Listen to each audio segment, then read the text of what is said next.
Well, it's my pleasure to introduce an old friend here today.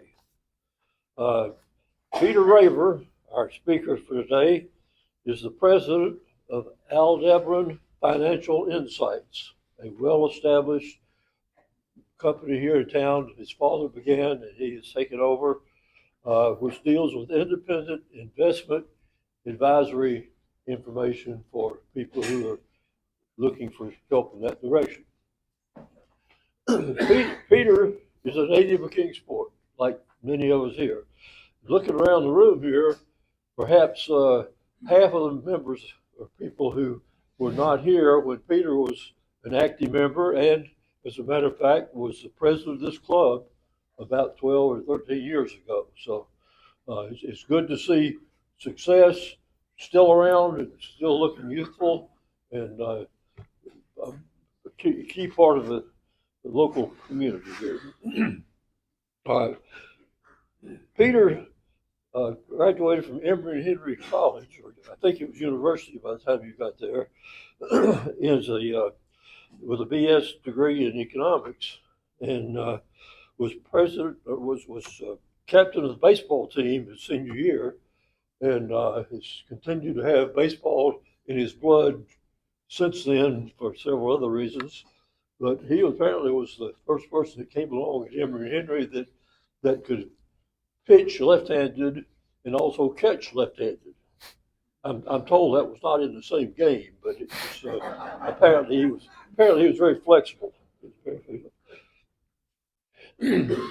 Peter went on and got his MBA from East Tennessee State University, and he has a business relationship with those people even now, which I'll talk to in a minute. And he came to work for AFI, that's the company name, Aldebaran Financial Insights, full time in 2003, working for his father. But I understand that he worked for his father at a very low minimum pay level for about 20 years before that. When he started when he was 11 years old. So this is a man who's got a lot of experience, and he kind of grew up with him. Anyway, he's been actively in the AFI business for over 20 years, in businesses, in financial planning, in tax strategies, wealth planning, and the management of income and retirement and all the other things that all of us have some play in every day, and hopefully live long enough to benefit from all the benefits that he and other people working with him help us to retain to live on. He also is a graduate of the Dale Carnegie Leadership Program, so he's got the good touch to go with all this other financial stuff that we know about. In his community involvement, as I've already pointed out, he was a past president of our club here, and he has been very, very active in the community for many, many years. One of the areas that he's been active in, and his father was also active in, is a business that involves millions of dollars a year. For example, he is on the investment committee for East Tennessee State University Foundation. These are not pennies and coins, these are bucks, big bucks.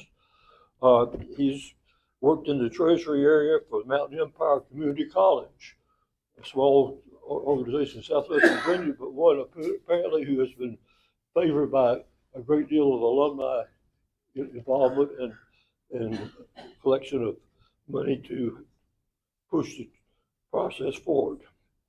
He's also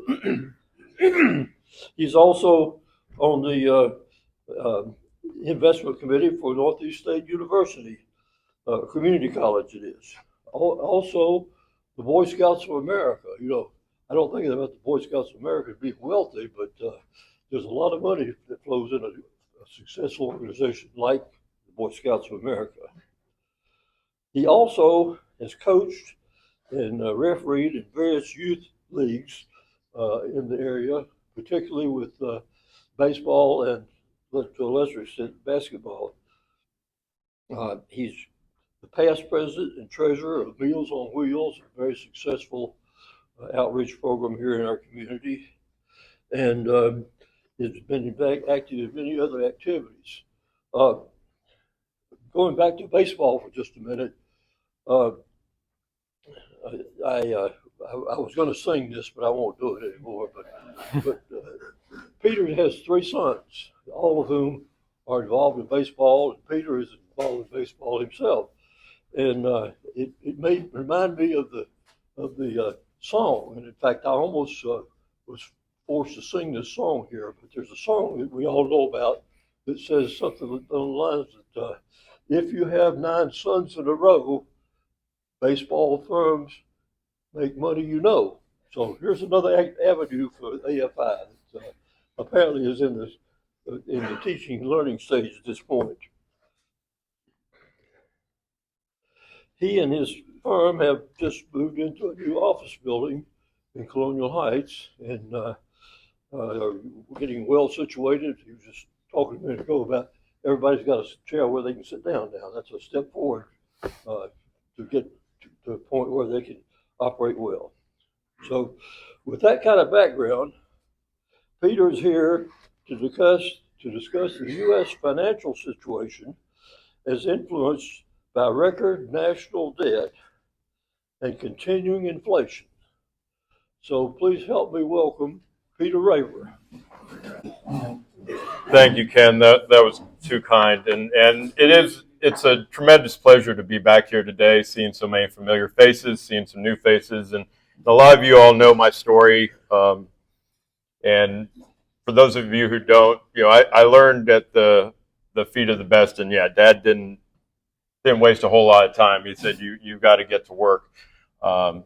So in doing this from 91 on, you see a lot of different things. You see a lot of different cycles. So hopefully that can be of some help as we go through this. Please don't hesitate to stop me and ask questions. I'm sure I've got a slide here in the back that says questions, but I'm much more comfortable with just a back and forth. I would be remiss if I didn't point out that when I was kind of stepping away and being less active in the club, I was really thrilled that Brian Brummett was able to join the ranks and keep us connected and be involved and carry on that tradition. So I'm really grateful for that. I know we're in that series of talks where we have a lot of military people. I know we had one last week and there's 2 more coming up. So I do have some stuff in here thinking towards the connections with national security. And then, of course, you wake up today and, with what's going on in the world and with Israel, Iran, none of that stuff's up in this deck. You don't have time to change. But the world is changing every single day. And so that's a big thing of what we help people with, is trying to figure out, well, where are we going and what are we doing on a daily basis. I'm sure there's a lot of things on here that you've heard it said one way or another, but just to go through, what really is inflation? It's just prices going up. It's a way that we try to keep score on where we're at and how much our money is able to buy. So, they track it in a lot of different ways. The most common one, the one you hear in the news all the time, is the Consumer Price Index.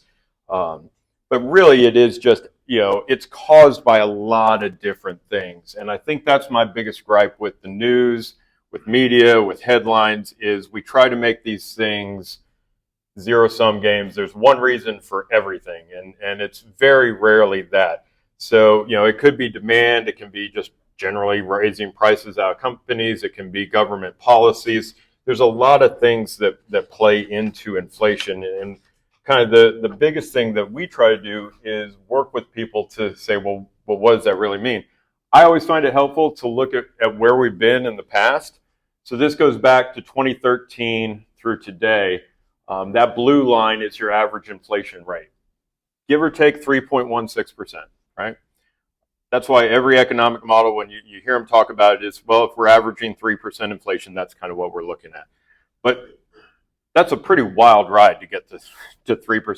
So the yellow line is the cumulative inflation during each of those decades. So clearly the 70s and 80s, kind of where that peak, we were up on the way up in the 60s, peaked in the 70s, started drifting down in the 80s.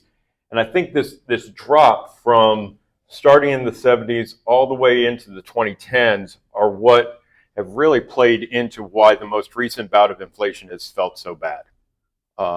We got used to it getting cheaper.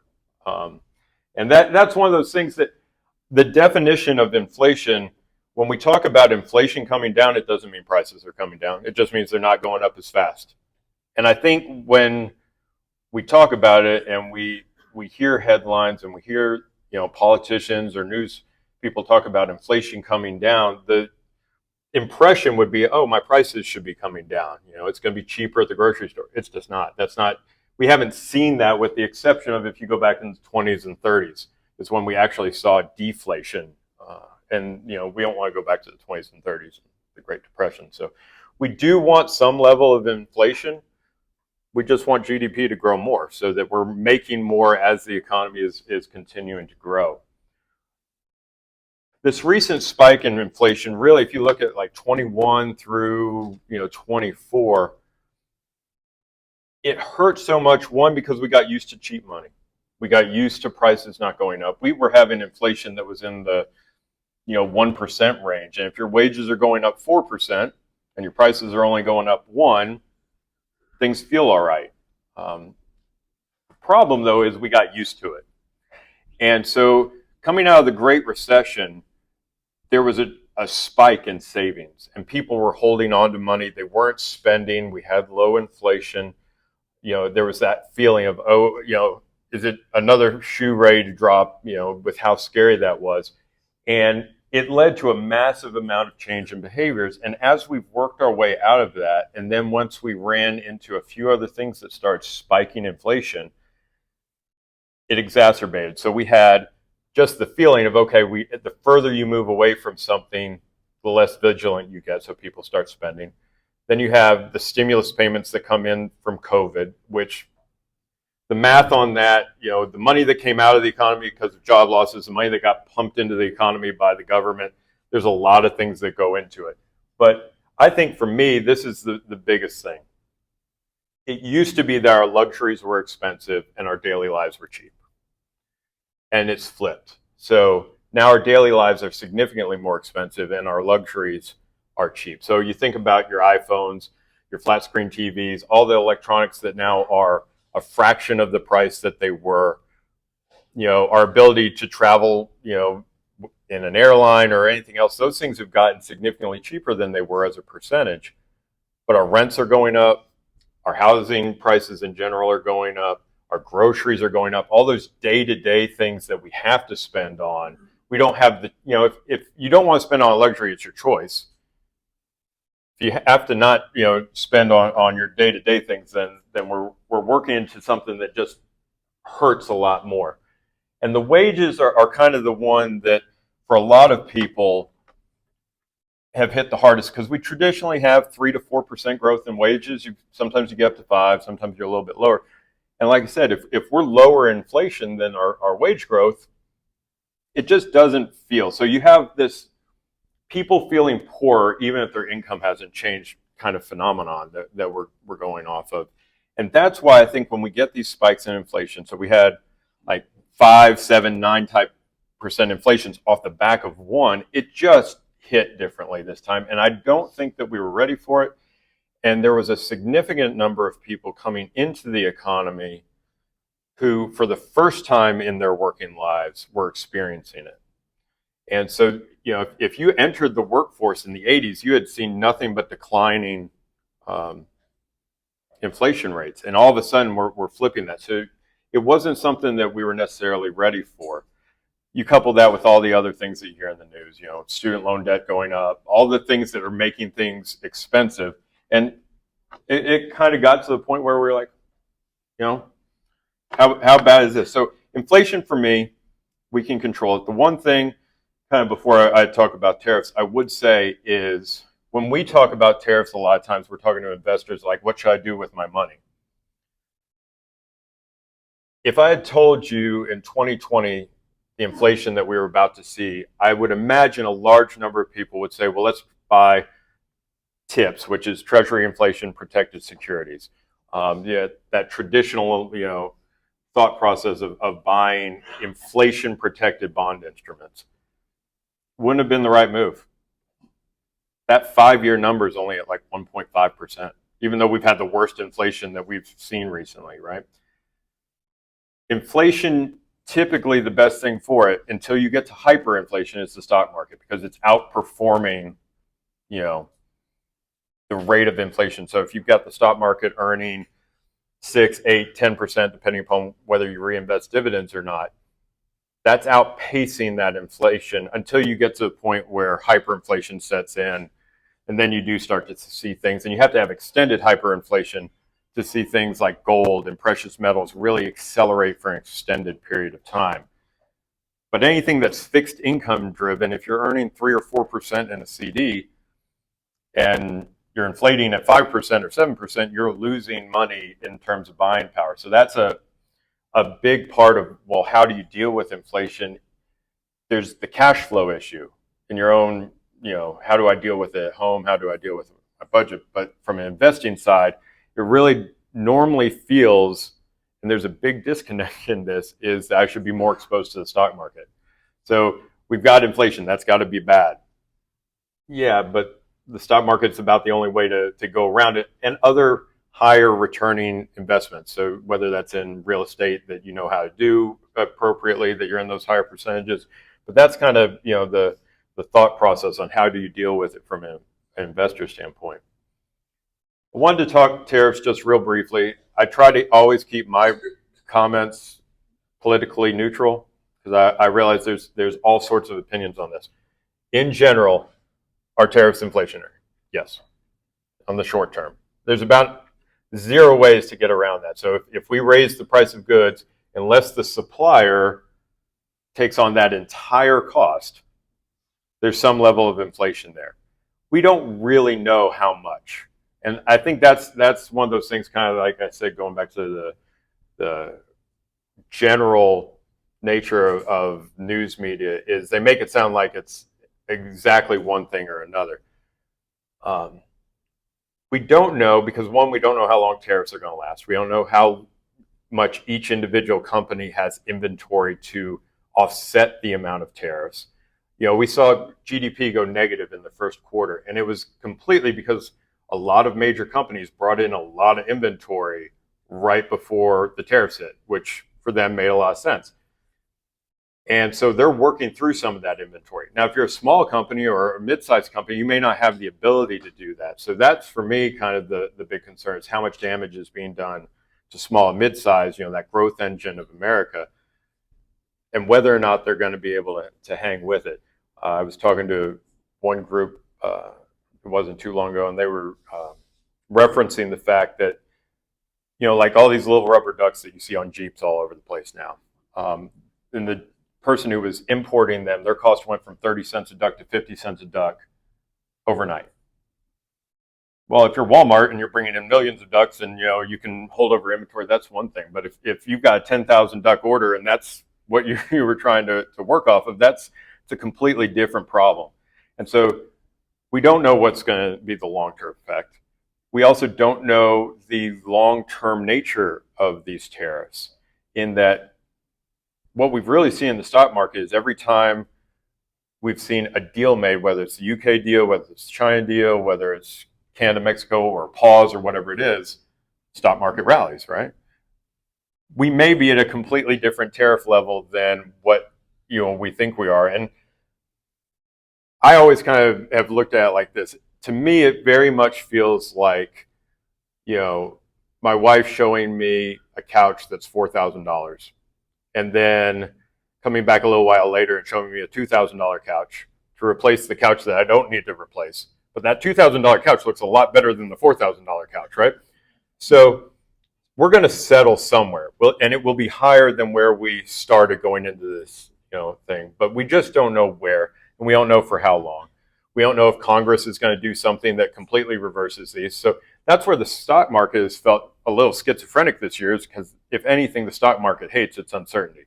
And there's too many factors that are pushing it in opposite directions. And depending on the given day, you have one group that's winning. and sometimes that's a group of computers.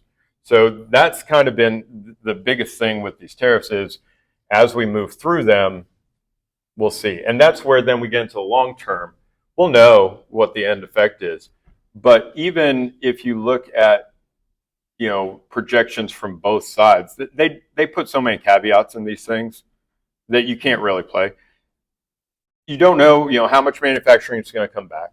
You don't know what type of manufacturing is going to come back. I know that if I was building a plant in the United States right now, I'm not going to build one that's worker dependent. It's going to be automated. It's going to have robotics. It's going to have all that. Now, maybe that's bringing back higher paying manufacturing jobs, but we just don't know. You have a lot of companies who have come out and said, look, we can't move. We might want to. There was one of the jewelry stores was talking about like these 100-year history of the workforce in, I think it was Thailand, or it was Vietnam. And they were talking about, they know how to make this stuff, like to change workforce, they won't do it. So then they're going to have to figure out a new pricing structure. So it'd be nice if we could say this to that was a direct line, but we can't. I'm an econ grad. Brian's an econ grad.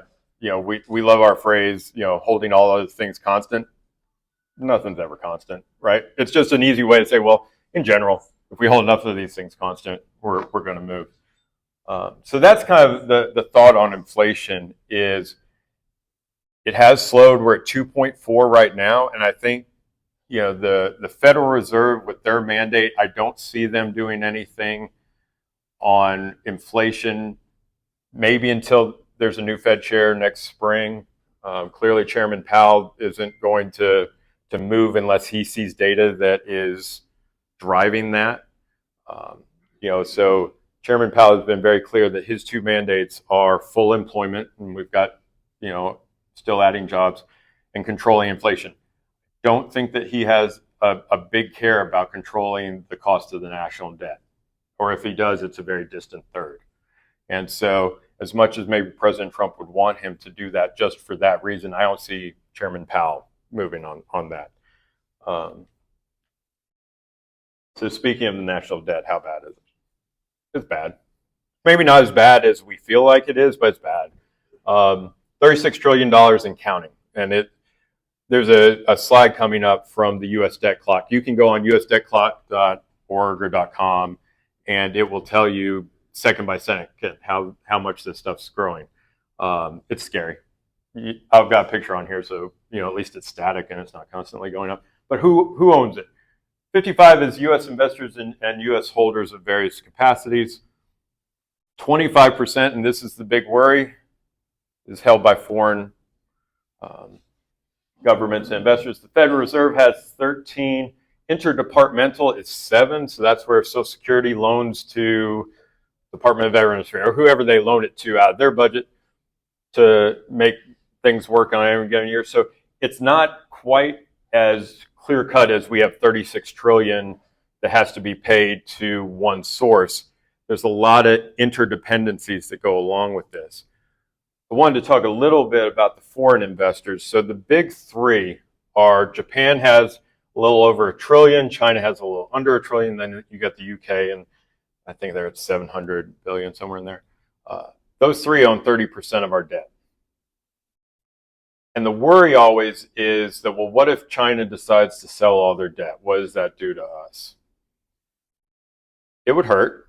It would probably hurt them more. And that's probably why you're not seeing it happen quite as much. And the thought process being that if they sell the U.S. debt that they have, that's going to convert to wons or yuans, and that's because they're an exporting country. That's going to increase the value of their currency. It's going to make it more expensive for them, so it hurts them as well as hurting us. And the question is, it's kind of like everybody's got a match sitting there, and do we want to throw it on the fire to do some of this stuff? Japan and the UK aren't going to actively attack us at this moment in time. Who knows what's, countries change their stances going forward. But China's really the one that's out there. And there's some other things out there within China where they want their citizens to hold currency in a certain way that, yes, it's a problem, but it's not maybe as direct of a thing as like all of a sudden if we make them mad in some way that they can start that that process and not be affected by it. So it is a problem, but it's not maybe as direct as it would seem. I kind of look at it this way: are we the best house on a bad block? So this is that usdebtclock.org. There's our 36 pushing 37 trillion.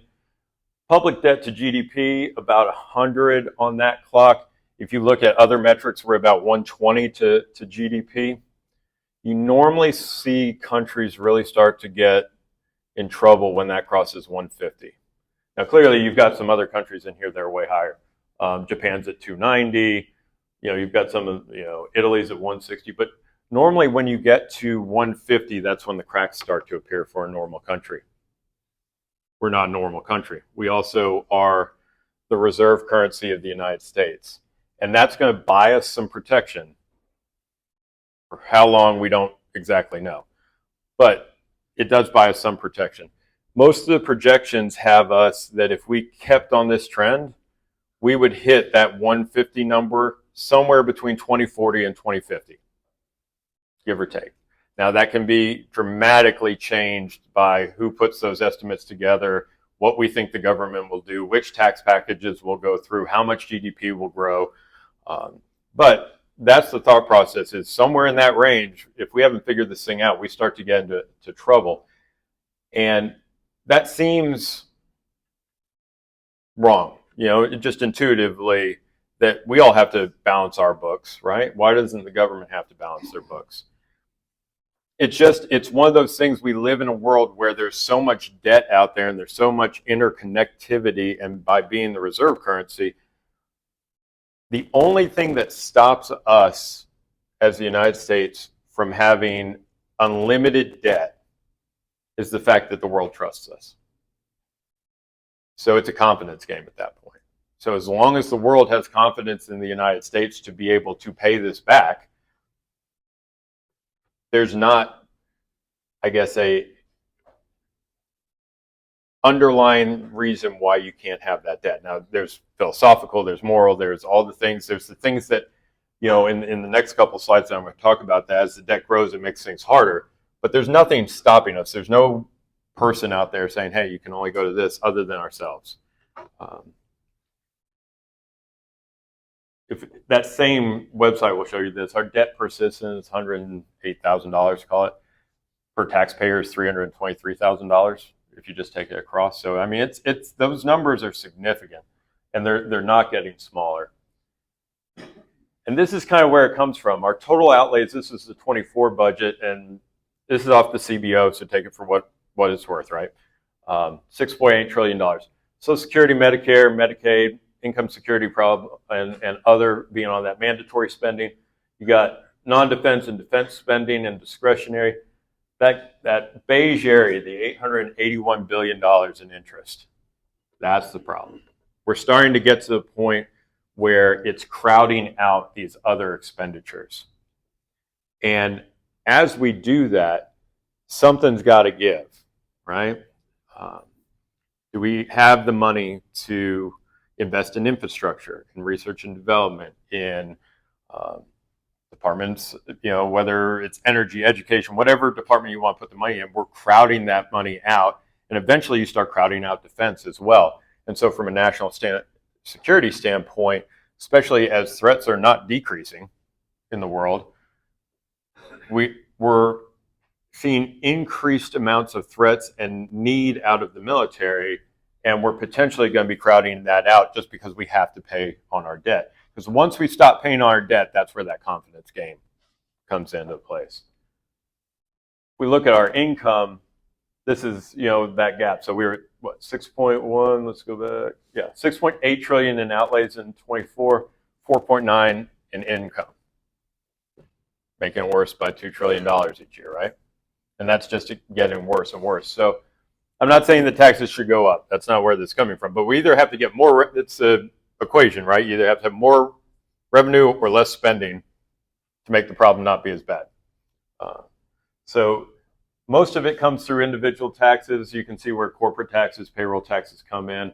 But we're not pulling in the revenue that we need. So we have to find a way within our systems to either have rational discussions in Washington. And I realize don't hold your breath on that, right? But in theory, who knows? Maybe putting term limits in would change that. But we either have to get less spending within the programs, whether it's in wasteful spending or contracts or whatever it is, or if it's in just reform and how we do things. And we probably need a little bit more revenue from somewhere. So this is kind of what I was talking about. Yeah, the limited responses in emergency. That's another thing. We've kind of gone from emergency to emergency, and that's one of the reasons why we're in this position. So we went through 08, 09, so the financial system collapses and we pump a lot of money in to save it. I don't think that that's necessarily the worst thing. That's kind of why a government exists, right? Is to keep its citizenry above water where they can. Could we done it differently? Probably. COVID, we pump a ton of money into the system. Well, it's all got to get funded somewhere.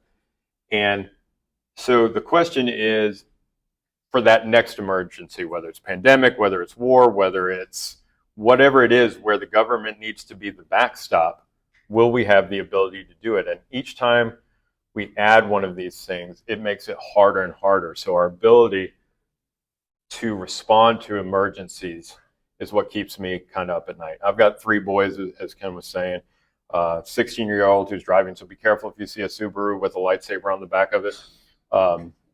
He's going to be going slower than most, so just you might have to say, well, why didn't he go there, type thing. And then I've got 2 10-year-olds.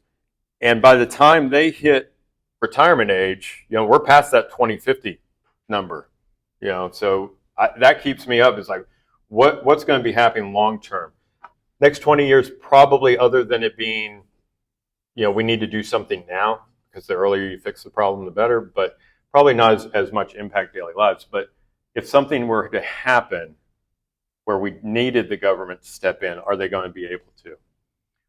And then all the choices of what do we spend. That foreign government manipulation is going to be a risk. So yeah, China right now probably isn't going to sell debt, but if our debt gets worse, they get more of it. It just leaves us exposed to things like that. The reserve currency. This is kind of our, ace in the hole as the United States. Right now, there's not another option. Nobody wants to have China control the currency of the world. The euro is going to be that option, and clearly the euro has problems as well. You may see some other instrument. Call me crazy, but I don't think it's going to be digital currency, because there's too many issues with Bitcoin and all the other things. It could be, but not in the form that it is right now.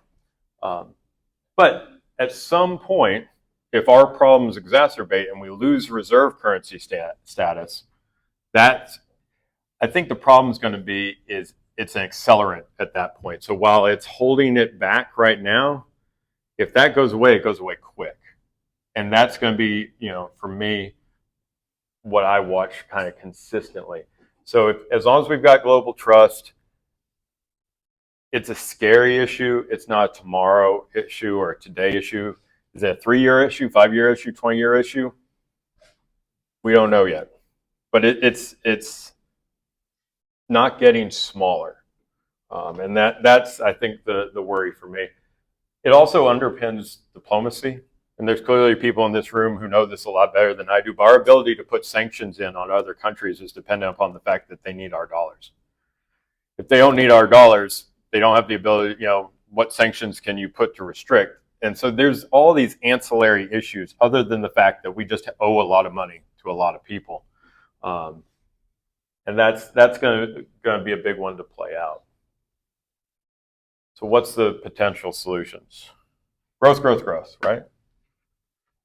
I don't care how we get there necessarily. We need to be growing GDP at 3+% to outpace or to keep, because in theory, even if you're adding debt, if your economy is expanding at the same time, it's kind of like, okay, my credit card limit went up, but I also went from making $100,000 to $150,000. I can take on more debt. Same type thing. So if we can get the economy growing, and obviously this is where nobody in Washington can agree. Whether it's tax cuts, whether it's government spending, whatever you want to do, but we got to grow. We have to have some fiscal discipline. I know, like I said, don't hold your breath. And entitlement reform would be within that fiscal discipline. So those are really the big ticket items on how we can address it. I'm sure there are other ones that on the periphery will help, but those are normally the ones that don't get done anyway. And even if they did, if you don't get the big ones in, if you don't put the big jars in the, or big stones in the jar first, it really doesn't matter. But we've got to find a way to grow. And that is actually where I find comfort in the idea that America has consistently found a way better than any other country in history to figure out our problems and grow. We may hate each other along the way. We may disagree about how to get there, but the one thing that we have been able to trust in is American ingenuity and the ability to do the things that need to be done, maybe at the last moment. We're a nation full of procrastinators and ADHD people. So, but I do have hope, that we have the ability to do that. And there's a lot of ways to get there. That's kind of the broad picture of inflation and national defense based upon the debt. But I'll pause there and answer any questions.